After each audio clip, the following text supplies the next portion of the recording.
दोस्तों, ACL surgery के बाद अगर इन्फेक्शन हो जाता है तो क्या किया जाए, इसके ऊपर यह वीडियो मैं आपको डिटेल में बताने वाला हूं। और यह एक बहुत ही महत्वपूर्ण टॉपिक है और मैं आप लोगों से रिक्वेस्ट करता हूं कि इस वीडियो को आप शुरू से एंड तक देखें। तो एसीएल सर्जरी के बाद के इन्फेक्शन के बारे में आपको सारी की सारी जानकारी मिल जाएगी। देखिए, एसीएल सर्जरी एक बहुत ही सफल सर्जरी है और अगर इसको सही सर्जन और सही जगह पे कराया जाता है तो उसमें इन्फेक्शन का चांस नगण्य होता है। बहुत ही कम, आई से लेस देन 1% चांस होता है कि किसी तरह का इन्फेक्शन एसीएल सर्जरी के बाद हो। परंतु अगर दुर्भाग्यवश एसीएल सर्जरी के बाद आपको इन्फेक्शन हो जाता है तो क्या करना चाहिए। देखिए, एसीएल सर्जरी के बाद का इन्फेक्शन कई कारणों या कई कीटाणुओं की वजह से हो सकता है। यहाँ पे हम देखते हैं कि कई बार ग्राम पॉजिटिव बैक्टीरिया हो सकते हैं, कई बार ग्राम नेगेटिव बैक्टीरिया हो सकते हैं, फंगल भी हो सकते हैं। तो कई अलग अलग तरह के कीटाणु होते हैं जिसके कारण से एसीएल सर्जरी के बाद इन्फेक्शन हो सकता है। तो कुछ बातों का ध्यान रखना पेशेंट्स के लिए बहुत ही अनिवार्य है। देखिए, एसीएल सर्जरी आजकल एक आम सर्जरी हो गई है और इसका इलाज ऑलमोस्ट सभी सेंटर्स पे अवेलेबल है।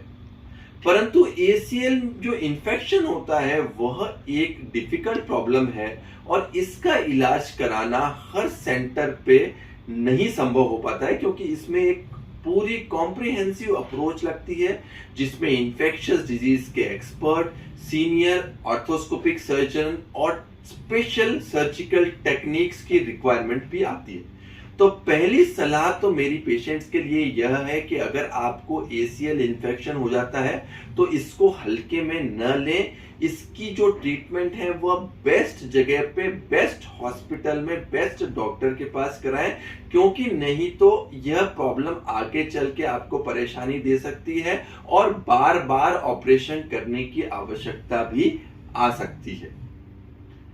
एसीएल जो इन्फेक्शन होता है वह किस समय पर पकड़ा जाता है, यह भी बहुत महत्वपूर्ण है।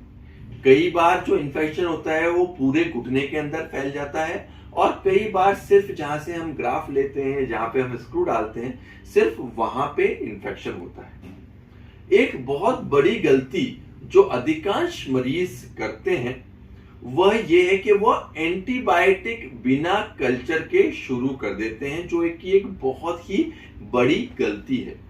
एसीएल का जो इन्फेक्शन होता है वह मेडिकल प्रॉब्लम नहीं है।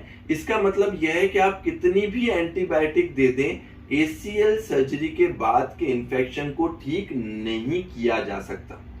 एसीएल सर्जरी के बाद अगर आपको इन्फेक्शन हुआ है, चाहे वो छोटा इन्फेक्शन हुआ है चाहे वो बड़ा इन्फेक्शन हुआ है, उसका इलाज सर्जिकल ही है और उसके लिए आपको ऑपरेशन, जिसमें हमको डिब्राइडमेंट का ऑपरेशन करना पड़ता है, वह करना अनिवार्य है।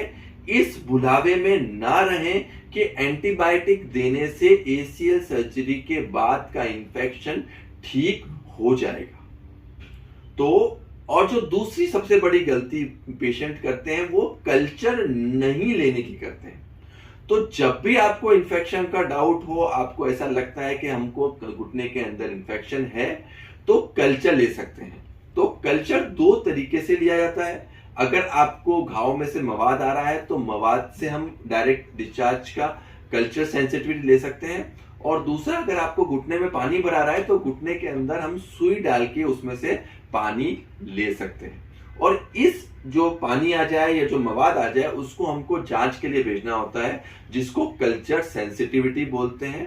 और आगे का ट्रीटमेंट जो है वह उस कल्चर सेंसिटिविटी के अकॉर्डिंग दिया जाना चाहिए। अब ट्रीटमेंट की अगर मैं बात करूं तो जैसे कि मैंने आपको बताया कि अगर घुटने के अंदर एसीएल सर्जरी के बाद इन्फेक्शन, अगर ट्रीटमेंट की मैं बात करूं तो एसीएल सर्जरी के बाद अगर घुटने में इन्फेक्शन हुआ है तो इसका इलाज एक सर्जरी है जिसको डिब्राइडमेंट कहा जाता है। सर्जरी में हमको घुटने के जोड़ को अच्छी से साफ करने की आवश्यकता होती है। साथ ही साथ हमें जरूरत अनुसार जो लिगामेंट है उसको निकालने की आवश्यकता पड़ सकती है, जो बटन लगे हुए हैं, जो स्क्रू लगे हुए हैं, उसको निकालने की आवश्यकता भी पड़ सकती है। अगर आपकी सर्जरी में फाइबर टेप का प्रयोग किया गया है तो उसको भी निकालने की आवश्यकता पड़ सकती है। साथ ही साथ हम कई बार एंटीबायोटिक सीमेंट बीड्स या कुछ ऐसा ग्रेन्यूल्स जिसको हम स्टिमुलान ग्रेन्यूल्स बोलते हैं उसको भी प्रयोग करते हैं। अब स्टिमुलान ग्रेन्यूल आज की डेट में एसीएल सर्जरी के इन्फेक्शन के लिए सबसे एडवांस ट्रीटमेंट माने जाते हैं। इन ग्रेन्यूल्स में एंटीबायोटिक को धीरे धीरे छोड़ने की एक एडवांटेज होती है। तो जब भी हम सर्जरी करते हैं तो सर्जरी के बाद जो जोड़ होता है और जो घाव का एरिया होता है उसमें स्टिमुलान बीड्स भर देते हैं जो धीरे धीरे एंटीबायोटिक को छोड़ते हैं और इन्फेक्शन को जड़ से निकाल देने में हमारी मदद करते हैं। तो अगर आप मुझसे पूछते हैं कि एसीएल इन्फेक्शन के ट्रीटमेंट में सबसे एडवांस टेक्नोलॉजी क्या है, तो हम स्टिमुलान पद्धति को एक बहुत ही एडवांस पद्धति मानते हैं। साथ ही साथ में एंटीबायोटिक भी ऑपरेशन के बाद कम से कम 4 से 6 हफ्ते तक देने की आवश्यकता पड़ती है। कल्चर एप्रोप्रिएट एंटीबायोटिक्स दी जानी बहुत ही आवश्यक है। तो जो कल्चर आपका आ रहा है उस कल्चर के अकॉर्डिंग एंटीबायोटिक्स देनी चाहिए।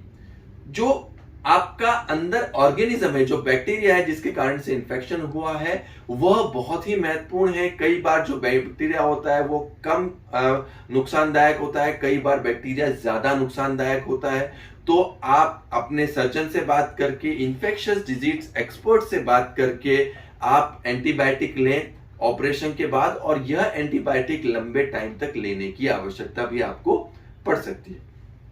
तो अगर मैं आपको संक्षेप में कहूं तो अगर एसीएल इन्फेक्शन होता है तो पहली बात उसको हल्के में नहीं लें, उसका इलाज बेस्ट पॉसिबल सेंटर में कराएं, अपने लोकल डॉक्टर के पास करवाना आवश्यक नहीं है। एंटीबायोटिक ट्रीटमेंट बिना कल्चर के स्टार्ट ना करें। इस भुलावे में ना रहें कि एंटीबायोटिक लेने से इंफेक्शन ठीक हो जाएगा। एसीएल के इंफेक्शन का जो बेस्ट इलाज है वह ऑपरेशन है, सर्जरी है, डिब्राइडमेंट है।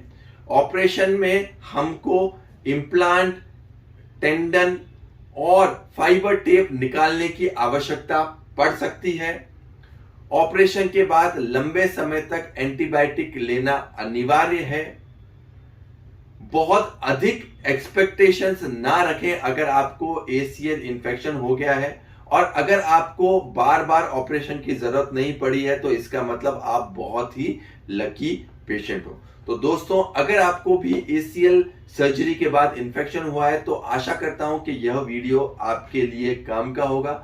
अगर आप एसीएल इन्फेक्शन के बारे में और डिटेल में जानकारी चाहते हैं तो आप कमेंट बॉक्स में लिख के भेज सकते हैं, और अगर आपको हमसे पर्सनलाइज्ड ओपिनियन चाहिए तो अपनी रिपोर्ट्स नीचे दिए गए नंबर पे भेज सकते हैं। धन्यवाद।